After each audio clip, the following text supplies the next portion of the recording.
जय हिंद फ्रेंड्स। यहाँ पे देखेंगे weekly current affairs the Hindu का क्या क्या इंपॉर्टेंट है, सारी चीज़ों को कंसिडर की जाएगी। सबसे पहला आपके सामने आ रहा है यहाँ पे स्टेट का जो रिपोर्ट निकल के आया है। यहाँ पे वो क्या लेकर के आया है कि जो ग्रीनिंग है वो क्या है, डिग्रेडेड लैंड्स की कितनी है, किस स्टेट में क्या है। यहाँ पे आपके यूनियन इन्वायरमेंट मिनिस्ट्री, याद रखिएगा, इन्वायरमेंट मिनिस्ट्री जो है भारत की, वो ग्रीन क्रेडिट प्रोग्राम चला रही है, जिसमें क्या मिला उसको 10 स्टेट ऐसे मिले हैं जिसको आइडेंटिफाई किया गया है, पहचाना गया है कि किस स्टेट में डिग्रेड हो रहा है। तो सबसे टॉप पे अगर बात करी जाए यहाँ पे वो मध्य प्रदेश है, दूसरे नंबर पे आपका छत्तीसगढ़ आ रहा है और तीसरे नंबर पे आपका असम। इसी तरीके से आप यहाँ पे देख सकते हैं सारे स्टेटस, यानी जो ग्रीनिंग प्रोजेक्ट चलाई जा रही है कि हम जो जो जंगल होंगे उस जंगल की अगर बात करें तो वहाँ पे कितने डिग्रेडेड लैंड हैं उनको हम ग्रीन में कन्वर्ट करेंगे। आम भाषा में अगर बोलें तो पेड़ पौधों को लगाकर ग्रीनरी बनाई जाएगी।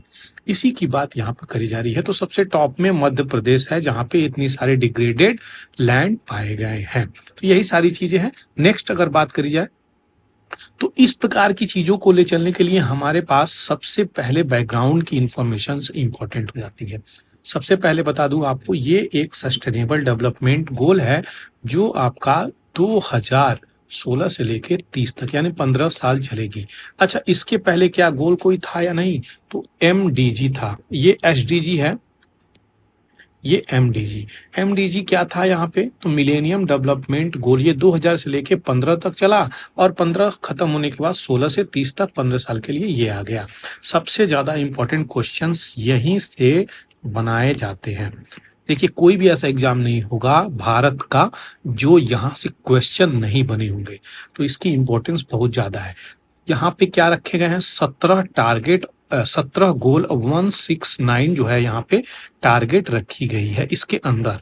तो यहाँ पे सबसे पहले क्या जाता है कि पॉवर्टी को खत्म करेंगे, जीरो हंगर करेंगे, गुड हेल्थ की बात करी गई है तीसरे में, चौथे में क्वालिटी एजुकेशन, पांचवें में जेंडर इक्वालिटी, क्लीन वाटर, सातवें में एफोर्डेबल क्लीन एनर्जी, आठवें में डिसेंट वॉक, इंडस्ट्री इनोवेशन की बात करी गई है, 10वें में रिड्यूस इन इक्वालिटी की बात करी गई है, सस्टेनेबल सिटीज की भी बात करी गई है 11 में, और 12th में तो रिस्पॉन्सिबल कंजप्शन एंड प्रोडक्शंस की बात करी गई है, जो मेरा फेवरेट है।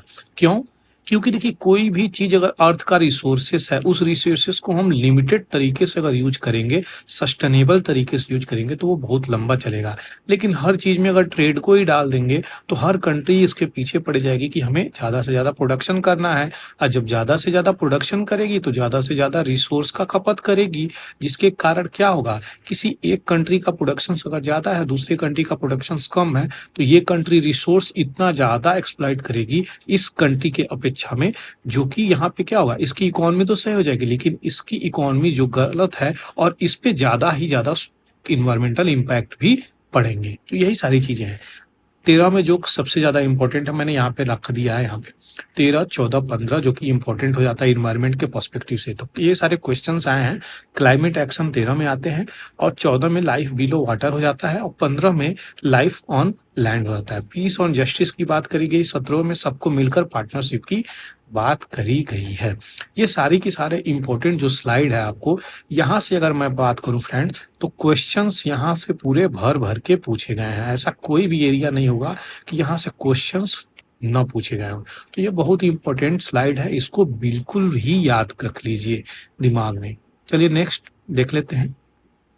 ये एक चैरिटी वॉक चल रहा था यहाँ पे, वर्ल्ड सेंट्रल किचन, इसको WC के भी बोलते हैं, काफी फेमस है ये।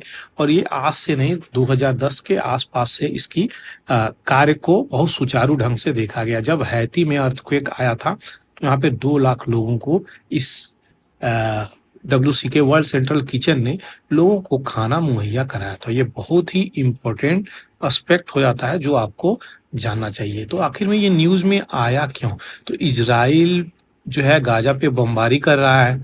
पूरी की पूरी कहानी आप लोगों को तो पता ही होगा किस प्रकार से चल रहा है, लेकिन कुछ डिटेलिंग भी मैं आपको दूंगा जो आपके कंफ्यूजन को क्लियर करेगा।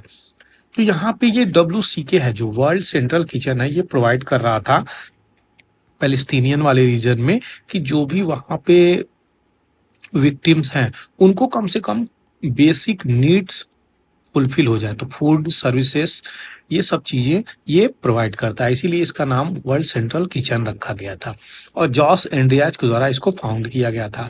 इतना ही नहीं, ये 2010 में ही नहीं किया, उसको अगर आगे लेकर चले तो अभी रिसेंटली तुर्की, मोरक्को, जापान, हरिकेन, ये सब जो चीज़ें आई थी, जो नेचुरल डिजास्टर आई थी, उसमें भी ये अपना कार्य किया है। तुर्की का तो अर्थक्वेक अभी रिसेंटली था, वहाँ पे भी इसने अपना हेल्प किया लोगों को। तो ये सारी चीज़ें थी। अब ये न्यूज़ पे इसलिए है क्योंकि देखिए जो इजराइल है, इजराइल क्या किया, इस हेल्प ग्रुप को, इस वर्ल्ड सेंट्रल किचन को टारगेट कर दिया। अब ये कह रहा है मैं गलती से टारगेट किया हूं, लेकिन यहाँ पे टारगेट करने के बाद यहाँ पे कई सारे लोगों की जानें भी गई हैं। तो ये न्यूज़ में है। इजराइल और गाजा के बीच का जो इशू है उसको भी समझना हम लोगों को काफ़ी इम्पोर्टेंट हो जाता है।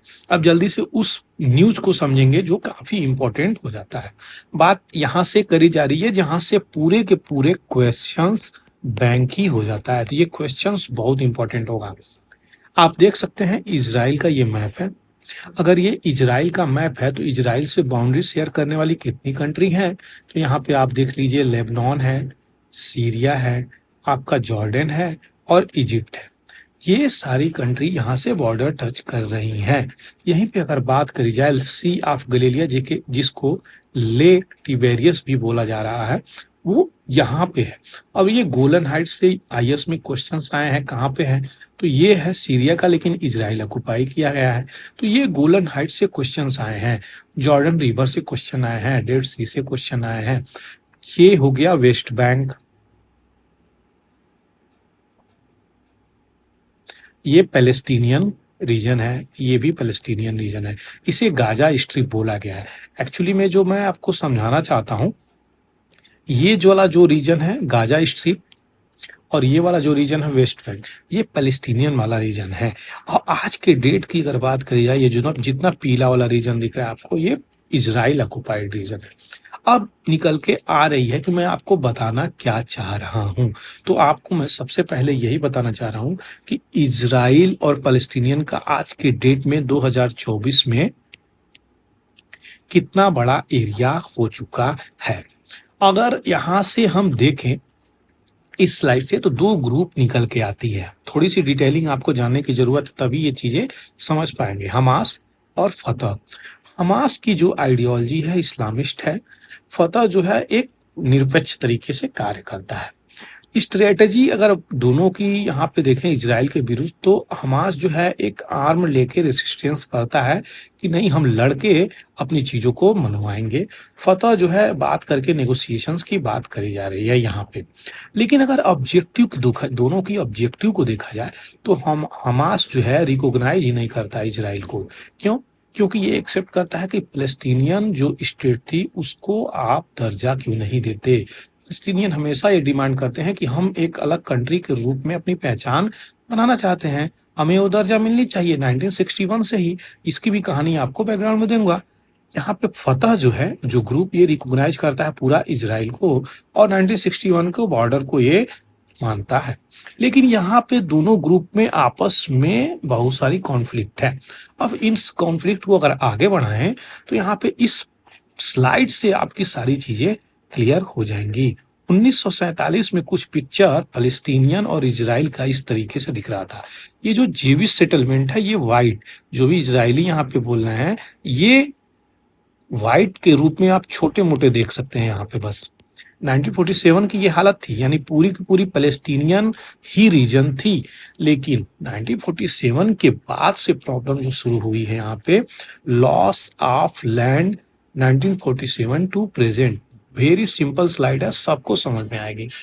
अब यहाँ पे पार्टीशन प्लान आता है 1947 में लेके, जिसके कारण पैलेस्टीनियन को ये वाला रीजन दे दिया जाता है और इजराइल लोगों को कहता जाता है ये आप लोग ये वाला रीजन लीजिए और आराम से रहिए, कोई दिक्कत नहीं है।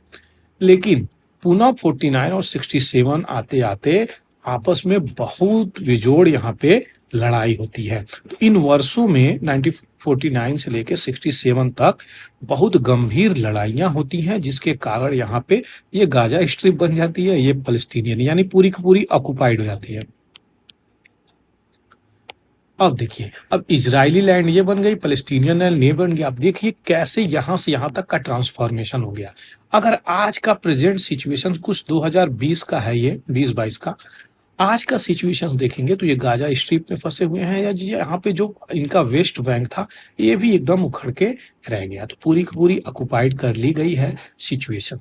ये यहाँ की पूरी सिचुएशन थी। आशा करते हैं आपको समझ में आ रही होगी किस प्रकार से वहां पे पैलेस्टीनियन को मार मार के खदेड़ खदेड़ के इजराइल का एक प्रभुत्व अपनाया गया। हालांकि अगर डिटेलिंग में देखें तो ये जो भी आपको इतने समय से मैं समझा रहा हूं, ये कोई बहुत ज्यादा डिटेलिंग नहीं है, लेकिन एक प्रिसाइज कंसेप्ट आपको मैं बताया। आशा करता हूं ये सारी चीजें आपको समझ में आई होंगी। फ्रेंड्स, अगर वीडियो अच्छा लगा हो तो चैनल को जरूर सब्सक्राइब कर लें। आपके सब्सक्राइब करने से हमें सपोर्ट मिलता है। Thank you. यहाँ पे अगर बात करी जाए तो इंपोर्ट में रेस्ट्रिक्शंस गवर्नमेंट लगाई है। किस चीज में? तो सोलर पैनल में। सोलर पैनल सेल क्या होता है, यहाँ पे देख सकते हैं। जो सन होते हैं उनकी जो लाइट होती है, ये इसको ट्रैप की जाती है एक बैटरी में, जिसके कारण यहाँ पे क्या होता है, हम लोग उस एनर्जी का, सोलर एनर्जी का, रिन्यूएबल एनर्जी का प्रयोग करते हैं। अब ये न्यूज में मैं आपसे क्यों, देखिए कोई भी वोल्टिक सेल है या फिर पैनल वोल्टिक सेल है, सोलर पैनल सेल है, यहाँ से क्वेश्चंस बना दिए गए हैं, जिसके कारण मैं ये चीजें डाला हूँ। तो जो मिनिस्ट्री है MNRI, जो रिन्यूएबल मिनिस्ट्री है, वो 29 मार्च को ऑर्डर री इम्प्लीमेंट करती है। 2021 में जो नोटिफिकेशंस चली है वो क्या है, तो approved list of model and manufacturer of solar photovoltaic, यानी जिसको ALMM लिस्ट कही गई है। तो याद रखिएगा ये ALMM लिस्ट है। इसके कारण क्या हो जाता है, तो ये जो भी मैन्युफैक्चरर हैं वो एलिजिबल हैं क्या यूज करने के लिए, गवर्नमेंट प्रोजेक्ट, गवर्नमेंट असिस्ट करे, और इस तरीके की जो भी चीजें हैं वो घर में ही मैन्युफैक्चर करने को फोकस करने के लिए कही गई है। क्यों? क्योंकि देखिए चाइना जो है लीडिंग कर रही है यहाँ पे। सारी की सारी चीजें हम लोग सोलर पैनल चाइना से मंगवा रहे हैं क्योंकि थोड़ी सी सस्ती पड़ रही है। अगर अपने घर में हम यह चीजें बनाने लगे तो हमारे हमारे देश में कितने लोगों को एम्प्लॉयमेंट मिलेगा, कितने लोगों का घर चलेगा, कितने लोगों की यहाँ पे रोजी रोटी चलेगी, जिसके कारण बहुत सारा एम्प्लॉयमेंट जनरेट होगा और देश तरक्की भी करेगा। तो इसी पे फोकस दी गई है। सोलर पैनल बाहर से नहीं मंगा के हम लोग यहाँ पे मंगाए। 500 गीगावाट तक इंस्टॉल टारगेट रखा गया है 2030 तक। ये भी क्वेश्चंस कई बार आ चुके हैं। Demand for electricity through 2026 in major economic according to IEA। तो ये सब चीजें हैं जो आपको समझने की जरूरत है। आशा करते हैं ये जो चीजें आपको बताया वो समझ में आई होगी। नेक्स्ट जो है साइमन और हैरिस, ये आयरलैंड के यंगेस्ट प्राइम मिनिस्टर बने हैं। काफी न्यूज में है, याद रखिएगा ये फेस, जो कि आपको पता होना चाहिए। बात करी जाए अगर आयरलैंड कहाँ पे है, तो ये देखिए, ये आपका मैंने यूरोप लगाया हुआ है। तो ये रसिया का कुछ पार्ट भी यूरोप में आता है। ये भी चीजें याद रखिएगा क्योंकि काफी इंपॉर्टेंट हो जाती है ये सब चीजें। क्योंकि देखिए रसिया का जो वेस्ट वाला पार्ट है, यानी यूरल माउंटेन के आसपास से, तो ये चीजें आ जाती हैं आपका किसमें, यूरोप में। उसके बाद चीजें आ जाती हैं एशिया में। ये चीजें याद रखिएगा। यही आपका आयरलैंड है, ये फैरोस आइलैंड, ये आइसलैंड, सॉरी, ये आयरलैंड आपका। तो यहाँ पे यूनाइटेड किंगडम से ही जुड़ा हुआ है। याद रखिएगा, काफी इंपॉर्टेंट है, क्वेश्चन कहीं से बनाया जा सकता है। यहाँ पे अगर बात करी जा रही है नेपाल में, तो नेपाल ऐसी कंट्री है जो हिमालयन बेल्ट को कंसिडर करती है, जो कि बाउंड्री बनाती है किससे, तो आपका कहीं ना कहीं चाइना और इंडिया से बाउंड्री बनाती हुई नजर आती है। यहीं पे अगर बात करी जाए तो यहाँ पे जो वहाँ के किंग हैं क्या, ज्ञानेंद्र वीर विक्रम शाहदेव जी, इनका नाम ज्ञानेंद्र वीर विक्रम शाहदेव है। तो ये जो है अब इनको लेकर के सपोर्ट में जनता आ रही है क्या, कि हम यहाँ पे किंगशिप फिर से लाना चाहते हैं, और जो है नेपाल में मोनार्की होना चाहिए, राजा का पुनः आगमन होना चाहिए, और ये कहीं ना कहीं डेमोक्रेसी को यहाँ पे एक्सेप्ट नहीं कर रहे। इस प्रकार की सपोर्ट करने वाली पार्टी राष्ट्रीय प्रजातंत्र पार्टी निकल के आई है। देखिए कैसे क्लैशेस हो रहे हैं यहाँ पे। तो ये सब चीजें निकल के आ रही है, न्यूज में था, मैंने सोचा आपको बता दूं। और किसी भी तरीके से क्वेश्चंस यहाँ से बनाया जा सकता है, याद रखिएगा। ऑस्ट्रेलिया, ऑस्ट्रेलिया क्या है, यहाँ पे पैलेस्टीनियन का जो इशू इतना निकल के आया है कि अभी आपको मैं पहले ही बताया इजराइल और पैलेस्टीनियन वाला इशू, तो वो भी चीजें, तो यहाँ पे क्या, तो ये रिकॉग्नाइज किया है पैलेस्टीनियन स्टेट के रूप में, यानी इसने कंट्री को माना है कि पैलेस्टीनियन एक कंट्री है, इस प्रकार की चीजें। तो ये जो है बहुत ही ज्यादा इंपॉर्टेंट क्वेश्चंस यहाँ से बन सकता है कि ऑस्ट्रेलिया जो है रिकॉग्निशन दिया है पैलेस्टीनियन स्टेट को, याद रखिएगा, काफी इंपॉर्टेंट है। ये फॉरेन मिनिस्टर है पेनी वेंग, याद रखिएगा, जो रिकॉग्नाइज की है स्टेट ऑफ पैलेस्टीनियन। नेक्स्ट निकल के आ रही है ये जो, हाँ, तो सिटी ऑफ ऑक्स, तो सिटी ऑफ ऑक्स कहाँ, ये यूरल माउंटेन, यूरल माउंटेन अभी आपको बताया, लेकिन चलिए मैप में निकालते हैं, क्योंकि यहाँ पे बहुत हैवी फ्लडिंग हुई है। तो इस फ्लडिंग की वजह से यहाँ पे क्या हुआ है, सारा का सारा खेल बिगड़ गया, लोगों को डिस्प्लेस किया गया है, एक जगह से दूसरे जगह ले जाया गया है। अब यहाँ पे यूरल माउंटेन से अगर क्वेश्चंस बनेगा तो आपका जो ऑब रिवर है ये यहीं के आसपास से निकलता है, तो ये यूरल माउंटेन है जो ये यहाँ पे आपको दिख रहा है। तो यही है, इधर से इधर ये यूरोप में आता है और इधर से इधर आपका एशिया में आ जाता है। ये वोल्गा रिवर है, वोल्गा रिवर भी वोल्गा रिवर की वजह से यहाँ पे बाढ़ें आई हैं, जिसके कारण क्या हुआ है यहाँ पे, जिसके कारण लोगों को विस्थापन करने की दयनीय स्थिति आ गई है। आशा करते हैं मैप से आपको बहुत कुछ समझ में आ रहा होगा। जैसे लोकेशन, जब भी आप मैप देखिए तो थोड़ी थोड़ी चीजें देखा करिए, बाल्टिक सी कहाँ है, बैरेंट्स सी कहाँ है, व्हाइट सी कहाँ है, आर्कटिक सी कहाँ है, कारा सी कहाँ है, ओब रिवर कहाँ है, ये सब चीजें काफी इंपॉर्टेंट है। ब्लैक सी कहाँ है यहाँ पे, तो ये लेना रिवर कहाँ है, क्योंकि क्वेश्चन देखिए कहीं से बनाया जा सकता है, तो इसलिए मैप्स को भी देखने की काफी इंपॉर्टेंट है। 5-5 मिनट देख सकते हैं, 2-2 मिनट दे सकते हैं एक दिन में मैप, आप 2 मिनट देखिए बहुत ज्यादा है, 3 मिनट देखिए, 5 मिनट देखिए बहुत ज्यादा है। इससे क्या होगा, धीरे धीरे करके आप जब लंबा समय कवर करेंगे तो बहुत ज्यादा चीजें कवर हो जाएगी। तीसरी जो है आज के कल्चरल एस्पेक्ट को हर बात करी जाए तो यहाँ पे गुरुदम थूकम, ये ऐसा फॉक रिचुअल है जो सरकारा देवी टेम्पल जहाँ पे केरल में है, तिरुवनंतपुरम में, तो मनाया जाता है। तो गुरुदम थूकम जो है यहाँ पे मनाया जा रहा है, याद रखिएगा, केरल का ये पर्व है। अनएम्प्लॉयमेंट इन इंडियन स्टेट, ये एक ऐसा रिपोर्ट है जो सबको हिला करके रख दिया है आज के डेट की अगर बात करी जाए।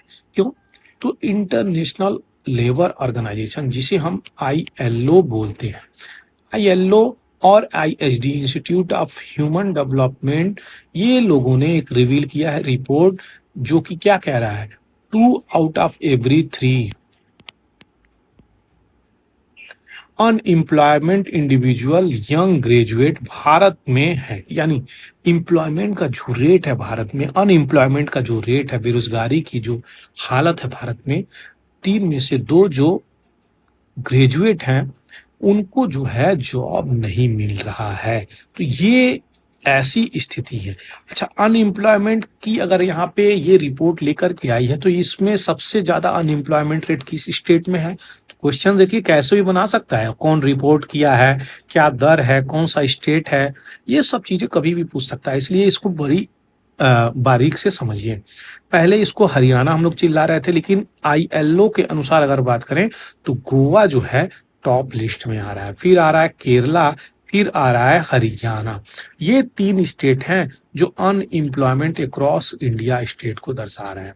सेल्फ एम्प्लॉयमेंट एंड अनएम्प्लॉयमेंट की बात करी जा रही है, तो ये देख सकते हैं किस प्रकार से डॉट रिप्रेजेंट कर रहा है एक स्टेट को, आप देख सकते हैं। अर्बनाइजेशन और अनएम्प्लॉयमेंट भी तीव्र गति से बढ़ा है। इस प्रकार की चीजों को जो हम देख रहे हैं देश में, तो कहीं ना कहीं सरकार का यहाँ पे अच्छे से युवाओं को मैनेज नहीं कर पा रहे हैं, जिसके कारण देश में एम्प्लॉयमेंट जनरेट ही नहीं हो पा रहा है। अब यहाँ पे हम सीधे पहुंचेंगे ILO को, क्योंकि ILO से क्वेश्चंस बन जाते हैं बैकग्राउंड के। तो अगर बात करी जाए इंटरनेशनल लेबर ऑर्गेनाइजेशन की, यह एक यूनाइटेड नेशंस की एजेंसी है जो क्या चीजें देखती है कि किस प्रकार से सोशल इकोनॉमिक जस्टिस चल रही है इंटरनेशनल लेबर स्टैंडर्ड को लेकर के। इसकी स्थापना की बात करी जा रही है तो 1919 में इसकी स्थापना अंडर लीग ऑफ नेशन, उस समय यही हुआ करता था लीग ऑफ नेशन, आज के डेट में ये यूएन हो गई है, याद रखिएगा।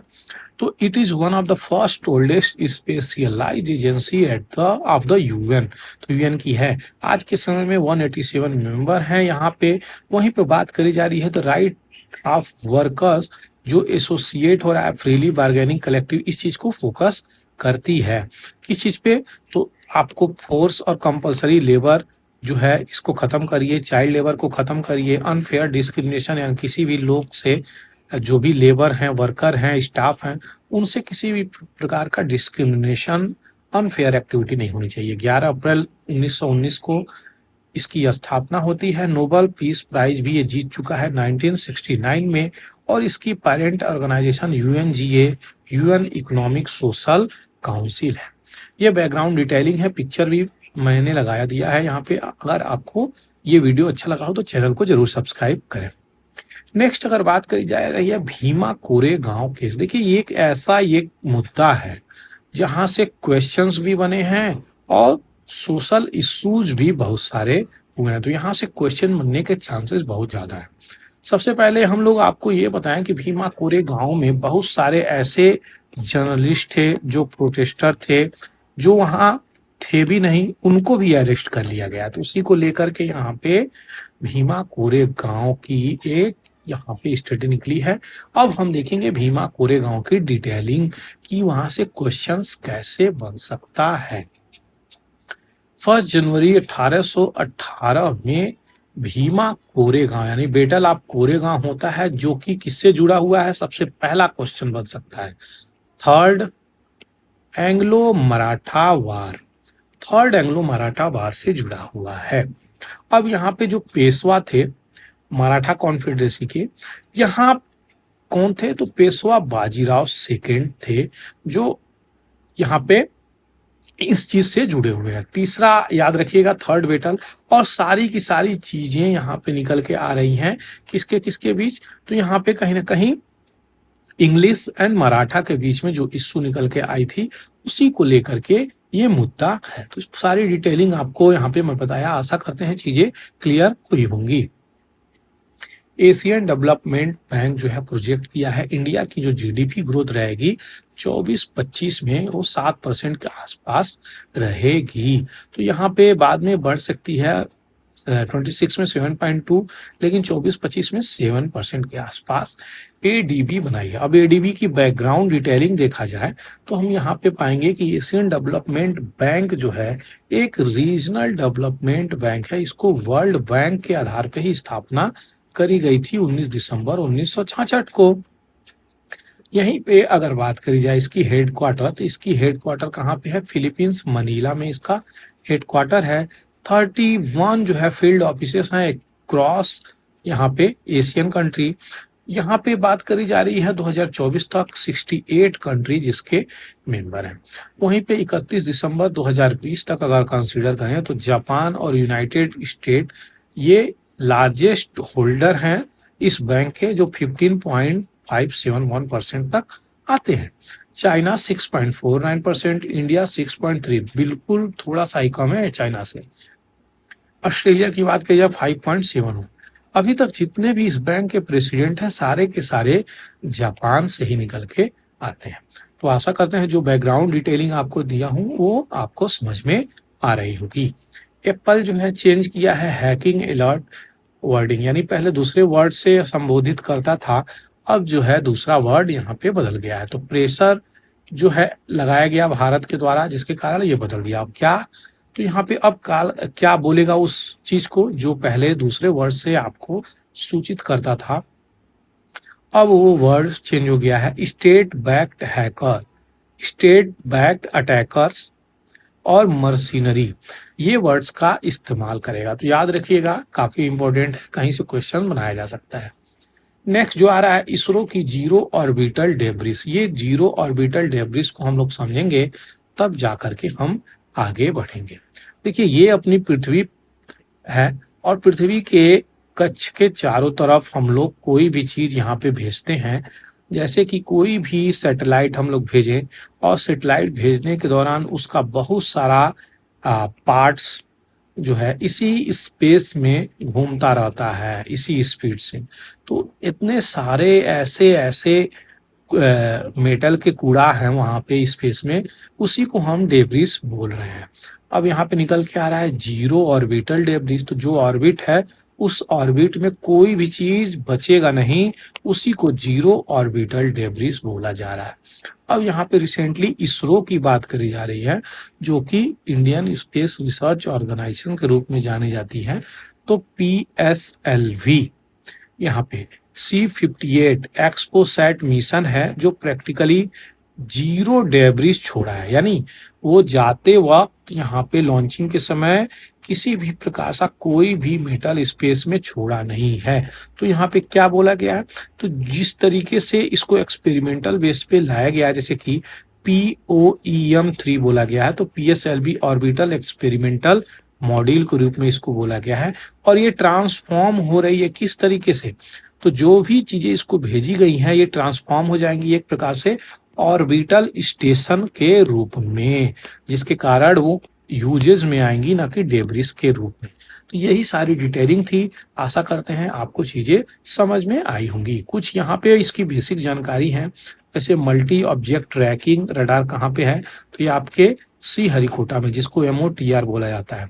यहीं पे अगर बात करी जा रही है टेलीमेट्री ट्रैकिंग कमांड नेटवर्क कहाँ पे है, तो बेंगलुरु में है। कुछ ऐसे ऐसे क्वेश्चंस बना दिए जाते हैं, इसलिए मैंने यहाँ पे डाला है। तो ये POEM याद रखिएगा क्या है, जो अभी आपको मैंने बताया, इसको डेवलप किया गया है VSSC के द्वारा, ये याद रखिएगा।